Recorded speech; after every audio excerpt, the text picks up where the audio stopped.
அந்த வசனத்தை திருப்பி வாசிங்க பார்ப்போம். ஏசாயா புஸ்தகம் 54 அதிகாரம் 6வது வசனத்தை திருப்பி வாசிங்க. கைவிடப்பட்டு மனம் நொந்தவளான ஸ்திரீயை போலவும் இளம் பிராயத்தில் விவாகம் செய்து தள்ளப்பட்ட மனைவியை போலவும் இருக்கிற 2வது கேட்டகரி இருக்கு பாருங்க. இளம் பிராயத்தில் விவாகம் செய்து தள்ளப்பட்ட மனைவி, விதவையான மனைவி இல்ல, என்ன மனைவி? தள்ளப்பட்ட மனைவி. இது 2வது கேட்டகரி. இந்த தள்ளப்பட்ட மனைவிக்கு நம்ம எல்லாரும் பைபிளில் ஒரு அர்த்தம் தான் சொல்றாங்க. ஏன் ஒரு ஸ்திரீயை தள்ளலாம்? ஒரு ஸ்திரீ ஏன் தள்ளி வைக்கலாம்? விபச்சாரம் செய்தால் தள்ளி வைக்கலாம். இது ஒரு கேட்டகரி இருக்கு பைபிளில். ஆனால் இளம் வயதில் விவாகம் செய்து தள்ளப்பட்ட ஸ்திரீயை போலன்னா விபச்சாரம் செய்தவங்களுக்கு மட்டும் இல்லை அந்த கேட்டகரி. இன்னொரு கேட்டகரியும் இருக்குது. நான் இதை வாசிக்கும் போது கர்த்தர் எனக்கு உணர்த்தினது, வாசிங்க ஆதியாகமத்தின் புஸ்தகம் 38 அதிகாரம் 26வது வசனத்தை வாசிங்க. யூதா அவைகளை பார்த்தறிந்து என்னிலும் அவள் நீதியுள்ளவள், அவளை என் குமாரனாகிய சேலாவுக்கு கொடாமற் போனேனே என்றான். யாரை பத்தி இருக்கு தெரியுமா? தாமாரை பத்தி இருக்குது. இளம் வயதில் விவாகம் செய்து தள்ளப்பட்ட ஸ்திரீ.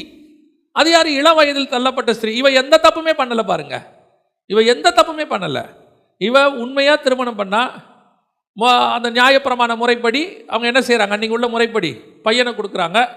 பையனை கொடுத்தோடனே அவன் கர்த்தர் அவன் செஞ்ச தப்புக்கு அவன் என்ன பண்ணிவிட்டாரு? அடிச்சு விட்டாரு. அடுத்த பையனை கொடுக்குறாரு. அவன் பண்ண ஒரு தப்பு நிமித்தம் கர்த்தர் அவனையும் என்ன பண்ணிவிட்டாரு? அடிச்சு விட்டாரு.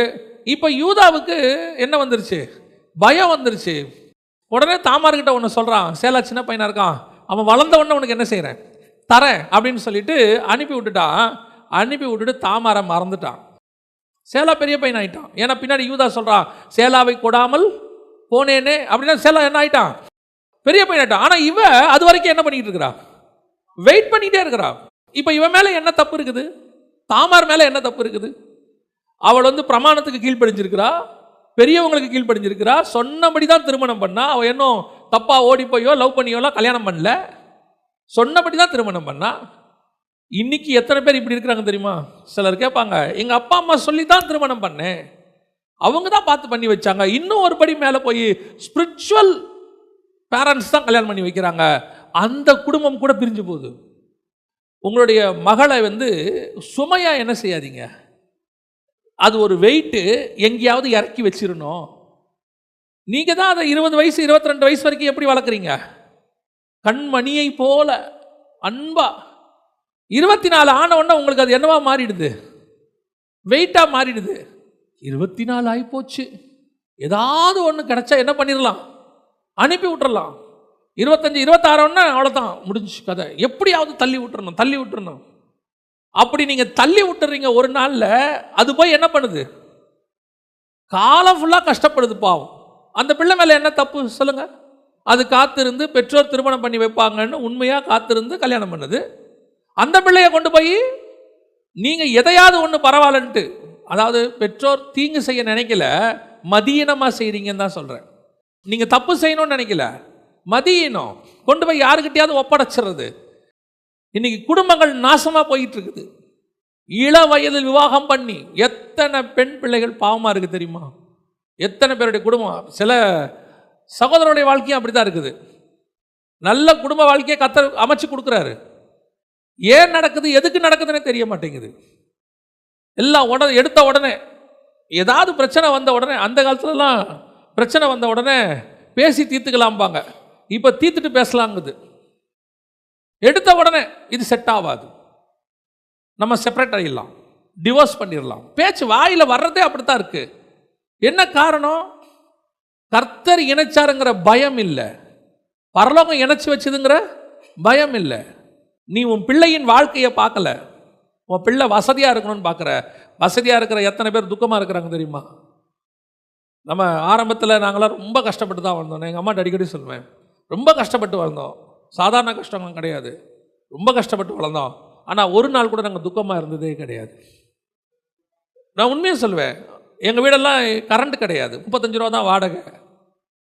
6 மணிக்குள்ளே சமைச்சு முடிச்சிடணும்.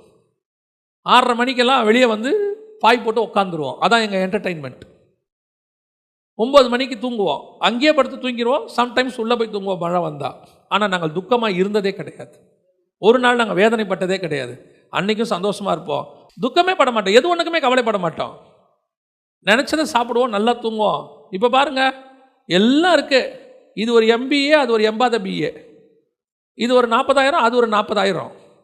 சொந்த வீடு, காரு, ரெண்டும் சண்டை போட்டுக்கிட்டே வருது, சண்டை போட்டுக்கிட்டே போகுது. இது சமாதானமாக இருக்கிற ஒரே இடம் சர்ச்சு. எனக்கு கண்ண முடி ஜோம் பண்ணுது. 10 நிமிஷம் சும்மா விட்டோம்னாலும் சண்டை போடும். சமாதானமே கிடையாது வீட்டில். காரணம் என்ன நினைக்கிறீங்க? ஸ்பிரிச்சுவல் எக்ஸ்பீரியன்ஸ் கிடையாது, கொண்டு போய் கொடுத்துட்றது. குடும்ப வாழ்க்கை என்பது ஒன்றும் இல்லாமல் இன்றைக்கி எல்லாம் நிறைய பெண் பிள்ளைகளுடைய வாழ்க்கை நாசமாக போயிட்டு இருக்கு. தயவு செய்து சொல்கிறேன், ரொம்ப கேர்ஃபுல்லாக இருங்க. ஆண்டவர் இன்றைக்கி உங்களை அழைக்கிறாரு. வசனம் அப்படி தான் சொல்லுது. அப்படி இருக்கிற உன்னை கர்த்தர் என்ன செய்கிறாரு? அழைக்கிறார். நீ கவலைப்படாதேன்றார் கர்த்தர். உன் நீதி ஒரு நாள் விளங்கும். யூதா சொல்லுவான் ஒரு நாள், அவன் தான் சொன்னான் ஒரு நாள், இந்த அம்மா யாரு கொண்டாடா, கொண்டு போடுவோம் அப்படிங்கிறான். இவர் தப்பு பண்ணிவிட்டு, இந்த ஊரில் ஒரு பெரிய விஷயம் இருக்குதுங்க. எவன் சவுண்டாக பேசணும்னா அவன் நல்லவன் அர்த்தம். அவன் நினச்சிக்கிறான் சவுண்டாக பேசிட்டா நல்லவன், ஆன்னு பேசிட்டா அவன் யாரு? நல்லவன். அமைதியாக இருக்கிறவன் யாரு? நான் சொல்கிறேன், நீ அமைதியாக இருக்கிறதுனால உன் நீதி ஒரு நாளும் மறக்கப்படவே படாது. உன்னை அழைக்கிறவர் ஒருவர் இருக்கிறார், ஒரு நாள் உன் நீதியை வெளிப்படுத்துவார். நீங்கள் எவன் பேசலாம் கவலையப்படாதீங்க, யார் என்ன பேசலாம் கவலைப்படாதீங்க. அவன் பேசிட்டே இருப்பான். கொண்டா கொன்னுறேன்பான், இன்னைக்கு கொண்டா அவளை தீக்கிரை ஆக்கிடுவான், கல்லெறிஞ்சு கொள்ளிடுவான். அவன் என்ன வேணா பேசிட்டு போட்டான். ஒரு நாள் வரும், கர்த்தர் சொல்வார் அவன் நீதிமான், அவன் மேலே கையை போட்டிங்க தொலைச்சிருவேன் பாரு. அந்த தேவன் இன்னும் நம்மோடு கூட இருக்கிறார். நம்முடைய நீதி விளங்க பண்ணும். உன்னை தள்ளி வச்சிருக்கிறாங்களா? Don't worry. உன்னுடைய அருமை புரியாமல் கொஞ்சம் பேர் உன்னை தள்ளி வச்சுருப்பாங்க. உன்னுடைய நீதி புரியாமல் தள்ளி வச்சுருப்பாங்க. நன்மை செய்து தீங்கு அனுபவிக்கிறவங்க எத்தனை பேர் இருக்கிறாங்க தெரியுமா? இன்னைக்கு பல நேரங்களில் மாமியாருக்கோ மருமகளுக்கோ நன்மை செஞ்சுட்டு தீங்கு அனுபவிக்கிறவங்க எத்தனையோ பேர் இருக்கிறாங்க. எவ்வளோ செஞ்சாலும் அவங்களுடைய நன்மை என்ன செய்ய மாட்டேங்குது, தெரிய மாட்டேங்குது. நன்றி மறக்கிற காலமாக மாறி போச்சு. ஆனால் நீங்கள் செய்கிற நன்மையை கர்த்தர் பார்த்துக்கிட்டு இருக்கிறார். கர்த்தர் ஒரு நாளும் மறக்கிறதற்கு மனுஷன் அல்ல, அவர் நிச்சயமாய் நினைவு கூறுவார். ஒரு நாள் உன் நீதியை விளங்க பண்ணுவார். உன் நீதி விளங்க பண்ணும்போது யூதா அல்ல, உலகமே தாமாரை வைத்து கொண்டாட தொடங்கியது. தாமாருக்குள்ளேருந்து 2 சந்ததி புறப்பட்டது. தாமாருக்குள்ளேருந்து 2 பேர் ஆண்டவர் கொண்டு வந்தார். அந்த மாதிரி தான் ஆண்டவர் உங்களையும் செய்வார், உயர்த்துவார். தள்ளப்பட்ட ஒரு ஸ்திரீயை போல, அந்த வசனம் சொல்லுது பாருங்களேன், இளம் பிராயத்தில் விவாகம் செய்து தள்ளப்பட்ட மனைவியை போல. தாமாருடைய நிலைமையாக தான் தள்ளப்பட்ட தாமார். உன் காத்திருக்குதல் முடிவடையும். ஒரு நாள் தாமாருடைய காத்திருக்குதல் என்னவாச்சு? முடிவடைஞ்சிச்சு. இப்போ பாருங்க, தாமாரை எல்லாரும் புகழ தொடங்கிட்டாங்க, நீதிமான் சொல்லிட்டாங்க. இப்போ தாமாருடைய வயிற்றுக்குள்ள 2 பிள்ளை இருக்கு. எனக்கு ஒரு பெரிய சந்தோஷம் என்ன தெரியுமா? இந்த மத்தேயு 1ஆம் அதிகாரத்தில் மிக முக்கியமாக வெறும் 42 தலைமுறைக்கு நீங்கள் பார்த்தீங்கன்னு சொன்னால் ஆண்கள் பேர் தான் இருக்கும். அந்த 42 தலைமுறையில் ஒரு 4 பெண்கள் பேர் தான் இருக்கும். 42 தலைமுறைக்குமே 4 பெண்கள் பேர் தான் இருக்கும். அதில் 1 தாமாருடைய பேர். தாமார் இஸ்ரவேலை சார்ந்தவளாம் நமக்கு தெரியாது, ஏன்னா அந்த இடத்துல தெளிவாக கொடுக்கவே இல்லை. ஏன்னா அவன் கானானிய தேசத்தில் போய் குடியிருக்கிறான். யார்? யூதா. கானானிய தேசத்தில் போய் குடியிருக்கிறான். அவன் அதுக்கு முன்னாடி கானானிய ஸ்திரியை கல்யாணம் பண்ணிடுறான். எல்லாம் நடக்குது. அங்கே தான் அவளுக்கு ஒரு மருமகளை பார்க்குறான். அது எல்லாமே கானானில் நடக்குது. ஒருவேளை அவள் கானானிய ஸ்திரியாக கூட இருக்கலாம், புறஜாதி ஸ்திரியாக கூட இருக்கலாம். தெளிவாக அங்கே இல்லை, எதுவுமே இல்லை. யோசிச்சு பாருங்க, 42 தலைமுறையில் ஒரு தாமாருடைய பேர் வந்துருச்சு பாருங்க, ஒரு ராகாப்புடைய பேர் வந்துருச்சு, ஒரு ரூத்தோடைய பேர். இவங்க எல்லாருமே பார்த்தீங்கன்னா ஒரு வகையில் புறஜாதியாக இருந்தோம். உங்களையும் என்னையும் தான் குறிக்குது. ஒருவேளை நம்முடைய காத்திருக்குதல், நாம் நல்லது செஞ்சுட்டு அனுபவிக்கிறது, கொஞ்ச நாள் நம்ம செஞ்ச நன்மைகள் மறக்கப்பட்டு போகிறது, நம்மளை ஒதுக்கி வைக்கிறது. பின்னாடி கீழே ஆண்டவர் சொல்கிறாரு, யூதா மறந்துட்டான், யாரை? தாமரை மறந்துட்டான். ஆனால் கர்த்தர் பின்னாடி என்ன சொல்கிறாரு? இமைப்பொழுது உன்னை கைவிட்டேன், ஆனாலும் உருக்கமான இரக்கங்களால் உன்னை சேர்த்து கொள்வேன். அப்படி ஜஸ்ட் மறந்துட்டார் ஆண்டவர். அப்படி தான் சில நேரத்தில் ஆண்டவர் நம்மளை மறந்தது மாதிரி இருக்கும். அப்படியே நம்முடைய காரியங்கள் ஆண்டவர் விட்டா மாதிரி இருக்கும். ஆனால் ஒரு நாளும் கர்த்தர் என்ன செய்ய மாட்டார்? விடவே மாட்டார். ஒரு நாள் இல்லை, ஒரு நாள் நம்முடைய நீதி நினைவு கூறப்படும். கர்த்தர் உங்களை என்னையும் மேலே கொண்டு வருவார். 2வது, தள்ளப்பட்ட மனைவியை போல இன்னொரு மனைவி தள்ளப்படுவாங்க. யாரு? ஒன்று இந்த மாதிரி ஒரு ரேர் கேஸ் இருக்கு. உண்மையை செய்து நன்மை செய்து தள்ளப்பட்ட மனைவி இருக்குது. பொதுவாக தள்ளப்படுற மனைவி எதனால் தள்ளப்படும்? தப்பு செஞ்சால் தள்ளப்படும். இன்றைக்கி கடைசி காலத்தில் இது ரொம்ப அதிகமாகிட்டே போகுது. இன்றைக்கி நிறைய பேர் தப்பு செஞ்சிட்டாங்க அப்படின்னு சொல்லிட்டு தள்ளி வைக்கிறாங்க. அதுக்கு அவங்க சொல்கிற காரணம் என்னது? பைபிள்லேயே சொல்லியிருக்குதுங்க. பைபிள் அவங்கள தள்ளி வைக்க சொல்லிருச்சு. கரெக்ட், நான் இல்லைன்னே சொல்லலை. இயேசுநாதரே சொல்லியிருக்கிறார். என்ன சொல்லியிருக்கிறார்? ஆமாம், இந்த ஒரு காரணத்துக்காக மட்டும் என்ன செஞ்சிடலாம்? நீங்கள் தள்ளி வச்சிடலாம், மனைவியை தள்ளி வச்சிடலாம் விபச்சாரம் செய்தான்னு சொல்லி. ஆனால் ஒரு விபச்சாரம் செய்த ஒரு அம்மா காலில் வந்து விழுந்தவொடனே கர்த்தர் என்ன சொன்னார்? நானும் உன்னை நியாயம் தீர்க்கிறது இல்லை. அதாவது நான் சொல்லுகிறதை நீங்கள் புரிந்து கொள்வீர்கள் என்று நினைக்கிறேன். எல்லாருமே வேண்டுமென்றே இந்த பாவத்தில் விழவில்லை. எத்தனையோ பேர் இந்த பாவத்தில் தள்ளப்படுகிறார்கள், பெற்றோராலேயே தள்ளப்படுகிறார்கள். அப்போ எல்லா விபச்சாரம் பண்ணுறவங்களோ அல்லது தப்பான பாதையில் இருக்கிற அத்தனை பேருமே விருப்பப்பட்டு என்ன செய்யலை, இதில் இல்லை. அதில் ஒரு சிலது இருக்குது, விருப்பப்பட்டு இருக்குது. ஆனால் ஒரு சிலர் பெற்றோராலேயே கொண்டு வந்து விடப்படுகிறார்கள். பெற்றோரால் தப்பு செய்கிற இடத்துக்கு கொண்டு வரப்படுறாங்க. சிலர் மனிதர்களால், அவங்களுக்கு விருப்பம் இருக்காது, சில பெண் பிள்ளைகளை கொண்டு போயிட்டு எங்கேயோ வித்துடுறான், பாவமாக இருக்குது, அது வாழ்க்கை அங்கேயே போயிடுது, அதுக்கு பல வியாதி வந்து அங்கேயே கிடக்கு. ஒரு நாள் அது வாழ நினைக்கும் போது இந்த வசனத்தை சொல்லி நீங்கள் என்ன பண்ண முடியாது? கர்த்தர் அவர்களையும் மன்னிக்க வல்லமை உள்ளவராக இருக்கிறார். எந்த பாவத்தையும் இயேசுவின் ரத்தம் மன்னிக்கும், அதான் முக்கியம். அந்த சுபாவம் உனக்கு வந்தால் எதையும் மன்னிக்கிற சுபாவம் உனக்கும் வந்துடும். அதான் ஆண்டவர் சொல்றார், தள்ளப்பட்ட மனைவியை போல் இருக்கிறவரை கர்த்தர் அழைத்தார்னு இருக்கு அந்த வசனம். இயேசு சொல்றார். இப்போ யோசிச்சு பாருங்க, நம்ம எல்லாரும் சொல்றோம், ராகாப்பை பற்றி சொல்லும் போது என்ன சொல்றோம்? தப்பான வேலை செஞ்சவங்க, தப்பான வேலை செஞ்சு, நீங்கள் தப்பான வேலை செஞ்சவங்களாவே இருக்கட்டும், தேவன் மன்னிச்சு நடுவில் கொண்டு வந்து இஸ்ரவேலுக்கு நடுவில் உட்கார வச்சுட்டாரு. ராகாப் நடுவிலே குடி இருந்தால்னு இருக்கு, அங்கே ஒருத்தனை கல்யாணம் பண்ணிட்டான்னு இருக்கு. தேவனே மன்னித்த பிறகு நியாயம் தீர்க்கிறதுக்கு நீங்களும் நானும் யாரு? தேவன் மன்னிச்ச பிறகு எந்த பாவமாக இருக்கட்டும், அது தாவீதோடைய பாவமாகவே இருக்கட்டுமே, தேவன் மன்னிச்ச பிறகு நம்ம ஏன் நியாயம் தீர்க்கணும்? நிறைய பேர்கிட்ட இப்போ அந்த பிரச்சனை இருக்குது. நல்லா தெரிஞ்சுக்கொள்ளுங்க. ஒரு ஊழியக்காரர் இருந்தார், தாவீதின் பாவங்கள்னு சொல்லி தாவீது செஞ்ச குற்றங்களை பட்டியலிட்டு, நானா இருந்தால் தாவீதை மன்னிக்கவே மாட்டேன்னு சொல்லி பிரசனத்தை முடிச்சார். ஐ நெவர் ஃபர்கிவ் அப்படின்னு சொன்னார். ஆனால் நடந்தது என்ன தெரியுமா? அந்த பாவங்களில் ஒரு நாள் கடைசி காலத்தில் அவர் விழுந்தார், அதே பாவத்தில் விழுந்தார். எதை நீங்கள் விதைக்கிறீர்களோ அதை அறுக்க வேண்டிய காலம் ஒன்று வரும். யாரையும் குற்றப்படுத்துகிற அதிகாரம் உங்களுக்கும் எனக்கும் கிடையாது.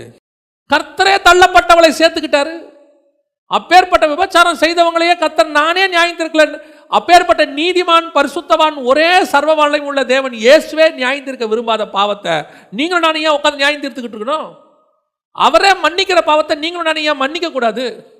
இன்னைக்கு அதுதான் இன்னைக்கு பிரச்சனை. வெயிட் பண்றான், இந்த பாவத்துக்கு கர்த்தர் தள்ளலான்னு சொல்லியிருக்கிறாரு, இந்த பாவம் அது செய்தான்னு பார்க்கலான்றான். நான் கேட்டேன், எப்படிங்க? இல்லை, எனக்கு என்னமோ சந்தேகமாகவே இருக்கு. இவன் விரும்புகிறான் அப்படி ஒரு பாவம் செஞ்சால் தள்ளி வச்சிடலாம் அப்படின்னு சொல்லி. கவனித்துக் கொள்ளுங்கள், கர்த்தர் கவனித்துக் கொண்டிருக்கிறார்.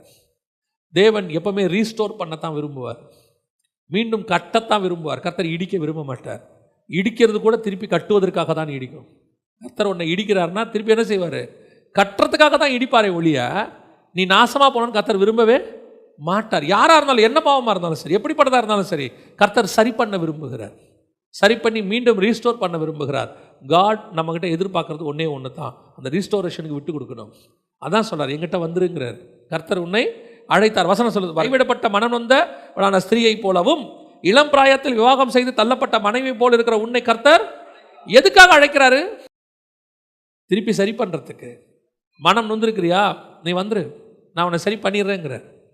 கைவிடப்பட்ட நிலைமையில் இருக்கிறியா? நீ வந்துரு, நான் உன்னை சரி பண்ணிடுறேன். சரி பண்ண முடியும், தேவனால் முடியும். எல்லாராலும் கைவிடப்பட்டு மனம் வந்து ஒரு பிள்ளையோட அலைகிற ஆகார மாதிரி இருக்கீங்களோ, பரவாயில்ல, தைரியமா இயேசுகிட்ட வாங்க. உங்க லைஃபை ரீஸ்டோர் பண்ண கர்த்தர் விரும்புகிறார். கர்த்தர் திருப்பி கட்டி எழுப்புவார். ஒருவேளை தப்பான பாவத்தில் விழுந்து தண்டனை பெற்று இனி லைஃபே இல்லை அப்படின்னு சொன்னீங்கனாலும் கூட கர்த்தர் திருப்பி ரீஸ்டோர் பண்ண விரும்புகிறார். ஒரு பெரிய ஒரு ஊழியரை சந்தித்தேன். அவர் வந்து பேசிட்டு இருக்கும்போது சொன்னார், நான் ஒரு பெரிய பாவம் செஞ்சுட்டேன், என்னை லைஃப் டைம் ஜெயிலில் போட்டாங்க. நல்ல கவனிங்க, லைஃப் டைம் என்ன பண்ணிட்டாங்க? ஜெயிலில் போட்டாங்க. நான் உள்ளே போனேன், ரட்சிக்கப்பட்டுட்டேன். ரட்சிக்கப்பட்டு அங்கேயே பைபிள் காலேஜ் கரஸ்பாண்டன்ஸில் படித்தேன். ஒரு நாள் வந்தது, எல்லாரையும் மன்னிச்சு விடுதலையாக்கக்கூடியதான ஒரு இது வந்தது. அதில் என்னையும் என்ன செஞ்சாங்க? விடுதலையாக்குறாங்க. இன்னைக்கு அவர் ஊழியக்காரராக இருக்கிறார். எல்லாராலும் மறக்கப்பட்டு கைவிடப்பட்டு இருக்கிற உன்னை கர்த்தர் அழைக்கிறார். கர்த்தர் திருப்பி எங்கிருந்து ரீஸ்டோர் பண்ணுவார். உனக்கு லைஃப் டைம் ஜெயில் போட்டாலும் கர்த்தர் உன்னை மாற்றி அமைக்க வல்லமை உள்ளவராக இருக்கிறார். யோசேப்பை தூக்கி சிறைச்சாலையில் போட்டாலும் கொண்டு போய் பிரதமராக உட்கார வைக்க கர்த்தரால் முடியுமானால் அந்த தேவன் இன்னும் கர்த்தர் ஜீவனோடு கூட இருக்கிறார். God wants to restore your life. அதான் கர்த்தர் இன்னைக்கு காலையில் நமக்கு கொடுக்குற வாக்கு தத்துவம். நீ எங்கிட்ட வந்துரு, எந்த சூழ்நிலை இருந்தாலும் பரவாயில்ல, எங்கே வந்துரு? எங்கிட்ட வந்துரு, ஓடி வந்துரு போவோம். அதான் அந்த காலத்தில் பழைய ஏற்பாட்டில் இருக்கு, நீ என்ன பாவம் செஞ்சாலும் எந்த இடத்துக்கு ஓடி போயிடணும், அடைக்கல பட்டணத்துக்கு ஓடிடணும். உள்ளே போயிட்டீங்கன்னா உன்னை என்ன பண்ண மாட்டாங்க, கொல்ல மாட்டாங்க. உன் பாவத்தை விசாரிப்பாங்க, விசாரிச்சு பார்த்து நீ தப்பு செஞ்சிருக்கியா இல்லையான்றதை பார்த்துட்டு அதுக்கப்புறம் தான் முடிவு எடுப்பாங்க. அடைக்கல பட்டணத்தை விட மேலான ஒரு அடைக்கல பட்டணம் இருக்கிறது, அதான் நம்முடைய ஆண்டவராக இயேசு கிறிஸ்து. நீங்கள் ஓடிடுங்க, அவர்கிட்ட போயிருங்க. கர்த்தர் எதையும் ரீஸ்டோர் பண்ண வல்லமையுள்ளவராக இருக்கிறார். அல்லேலூயா.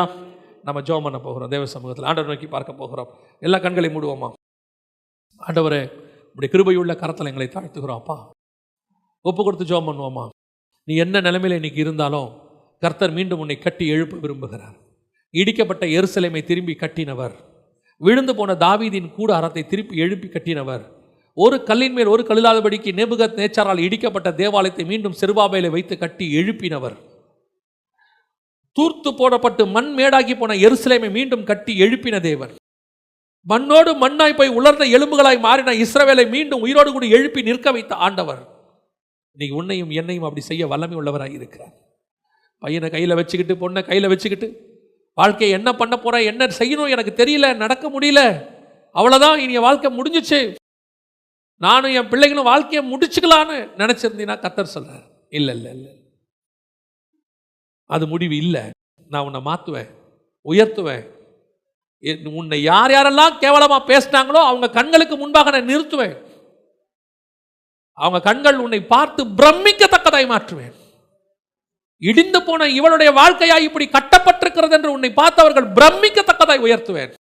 நீ நினைக்காத நான் தனியா இருக்கேன், ஒரு பெண்ணா இருக்கிறேன், இந்த சமுதாயத்தில் வாழ்றது கஷ்டம், அதெல்லாம் கிடையாது. தேவன் கூட இருந்தா எங்க வேணாலும் வாழலாம்.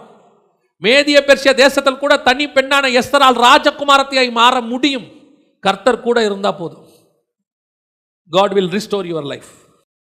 இன்னைக்கு ஆண்டவர் உன் வீட்டை கட்ட விரும்புகிறார், உன்னை மீண்டும் உயர்த்த விரும்புகிறார். தப்பான முடிவு மட்டும் எடுத்துறாத. ஒருவேளை நீ தப்பான முடிவு எடுத்து தப்பான வாழ்க்கையில் வாழ்ந்துக்கிட்டு இருந்தாலும் ஒரு சிலர் சொல்றாங்க, வேற இல்லை வழி இல்லை, சர்வைவலுக்காக என் பிள்ளைகளை காப்பாற்றுறதுக்காக நான் இந்த மாதிரி ஒரு தப்பான முடிவை எடுத்துட்டேன் அப்படின்னு. கர்த்தர் சொல்ற, நீ வெளியே வந்துரு, நீ வெளியே வந்துரு, நீ வெளியே, அடுத்த வேளை சாப்பாட்டுக்கு வழி இல்லை, நீ வெளியே வந்துரு. கர்த்தர் உன்னை காப்பாற்றுறாரா இல்லையான்னு மட்டும் பார். ஒரு நாள் ராத்திரியில ஒரு தேசத்தையே உருவாக்க அவர் வல்லமை உள்ளவராக இருந்தார். ஒரு நாள் ராத்திரியில ஒரு தேசத்தின் எக்கானமியை மாற்றி அமைக்க அவர் வல்லமை உள்ளவராக இருந்தார். ஒரு நாளிலே கர்த்தரால் பெரிய அற்புதத்தை செய்ய முடியும். உன் வாழ்க்கையிலும் கர்த்தர் செய்வார், பெரிய அற்புதம் செய்வார்.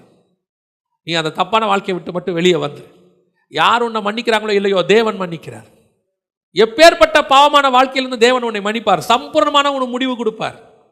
நான் வாழ்ந்த வாழ்க்கைக்கு எனக்கு இப்படி ஒரு ஆசீர்வாதமா நீ பிரமிக்கிற அளவுக்கு கர்த்தர் உன்னை மாற்றுவார். நீ இதே வாழ்க்கையில தொடர்ந்தனா உன்னுடைய முடிவு அகோரமாக இருக்கும்.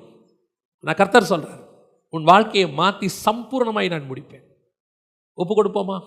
ஒப்பு கொடுத்து ஜெபம் பண்ண விரும்புகிறவங்க எல்லாம் கரங்களை தேவனுக்கு நேராக உயர்த்தி, ஆண்டவரே, நான் இன்னைக்கு கைவிடப்பட்டு மனம் நொந்த ஒரு ஸ்திரியை போல இருக்கிறேன்பா. இளம் வயதில் விவாகம் செய்து தள்ளப்பட்ட ஒரு ஸ்திரியை போல நான் இருக்கிறேன் ஆண்டவரே. என்னுடைய பாவத்தின் நிமித்தம் உலகத்தாரால் தள்ளப்பட்டு, குடும்பத்தாரால் தள்ளப்பட்டு, எல்லாராலும் தள்ளப்பட்டு, ஒதுக்கப்பட்டு, ஏற்றுக்கொள்வார் இல்லாதபடிக்கு நான் இருக்கிறேன் ஆண்டவரே. இப்ப ஆண்டவர் சொல்றார், உன்னை அழைக்கிறார். ஒப்பு கொடுப்போமா தேவ சமூகத்தில்? எங்கள் சர்வ வல்லமை உள்ள ஆண்டவரே, ஜெபித்து கொண்டிருக்கிற ஒவ்வொருத்தருக்காய் நாங்கள் ஜெபிக்கிறோம் அப்பா. ஒருவேளை எங்களுடைய முடிவு தவறானதாக இருந்து, நாங்கள் எடுத்த காரியங்கள் தப்பானதாக இருந்து, நாங்கள் போன பாதை தப்பானதாக இருந்து, உமக்கு விரோதமான காரியமாக இருந்தாலும் நீர் மன்னிக்க வல்லமை உள்ளவர். இன்னைக்கு ஒரு விசை உங்களுடைய அழைப்புக்கு நாங்கள் செவி சாய்க்கிறோம். எங்களை மன்னியும் ஆண்டவரே, எங்களை ரிஸ்டோர் பண்ணுங்கப்பா, திருப்பி கட்டி எழுப்புங்க ஆண்டவரே. மீண்டும் எங்களை எழுப்பி நிறுத்துங்க. இங்க இருக்கிற ஒவ்வொருத்தரையும் எழுப்பி நிறுத்துங்க. எத்தனை பேர் சிங்கிள் பேரண்டா இருக்கிறாங்கன்னு தெரியல ஆண்டவரே. எத்தனை பேர் வளர்க்க வழி இல்லாம கஷ்டப்படுறாங்கன்னு தெரியல ஆண்டவரே. எத்தனை பேர் தப்பான முடிவோடு கூட வந்து நிற்கிறாங்கன்னு தெரியல ஆண்டவரே. ஆனா நீங்க மாற்றி அமைக்க வல்லமை உள்ளவராக இருக்கிறீர். அந்த குடும்பத்தை கட்டி எழுப்ப வல்லமை உள்ளவராக இருக்கிறீர். ஆகாரின் பிள்ளைக்கு அழுகுரலுக்கு செவி சாய்ப்பீரானால் எங்கள் பிள்ளைகளின் அழுகுரலுக்கு செவி சாய்ப்பீராண்டவரே. கர்த்தர் அப்படி செய்ய போறதுக்காக உமக்கு ஸ்தோத்திரம். வருகிற மாதங்கள், வருஷங்கள், எங்கள் முடிவு வரைக்கும் கட்டி எழுப்புகிற வருஷமாக, இழந்தவைகளை பெற்றுக்கொள்ளுகிற வருஷமாக, ஆண்டவரை மீண்டும் நாங்கள் உயர்த்தப்படுகிற வருஷமாக நீ மாற்ற போறதுக்காக உமக்கு ஸ்தோத்திரம். ஆசீர்வதியும், வழி நடத்தும். எங்கள் ஆண்டவர் இயேசுவின் நாமத்தில் பிதாவே.